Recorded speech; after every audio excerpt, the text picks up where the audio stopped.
এটাই কষার কাজ বেচবো করজ গরু কুরবানি গরু এখনো আনার দেরি আছে বাইরে তো ইম্পোর্ট নাই কষার কাছে 4,000 5,000 কিনা টেকার চাই বেশি বেশি এই যে ঘাস খাওয়াচ্ছি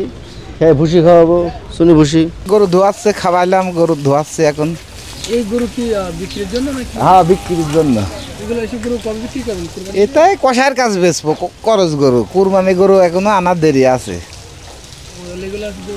কোষের কাছে হ্যাঁ কষায়ের কাছে গোশের ওজনে বিক্রি হচ্ছে এখন বছর কুরবানির ঈদ উপলক্ষে কেমন গরু উঠতে পারে বাজারে? এখন গরু তো আছেই দেশাল গরু লাল গরু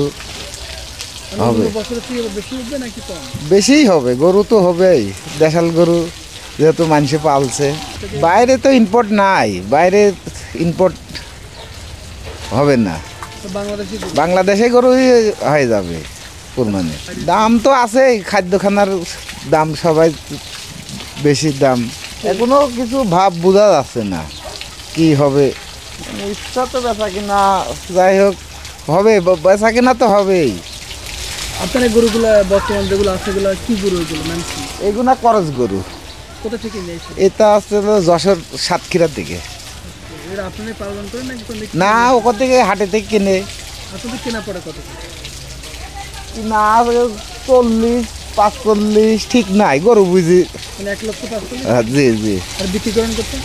ওই কষার কাছে 4,000 5,000 কিনা টেকার চাই বেশি বেশি আমরা কিনে বিক্রি করি কষার কাছে গরু কোষের কাছে তা আপনি যে অনেক পরিশ্রম করে দেখেন হ্যাঁ আমরা 12 মাস থাকি আমরা এখানে আমরা তো 12 মাসের ব্যাপারী এই গরুর কি খাওয়ান যে অন্যদের কাছ থেকে নিয়ে আসার পরে এই যে ঘাস খাওয়াচ্ছি হ্যাঁ ভুসি খাওয়াবো শুনি ভুসি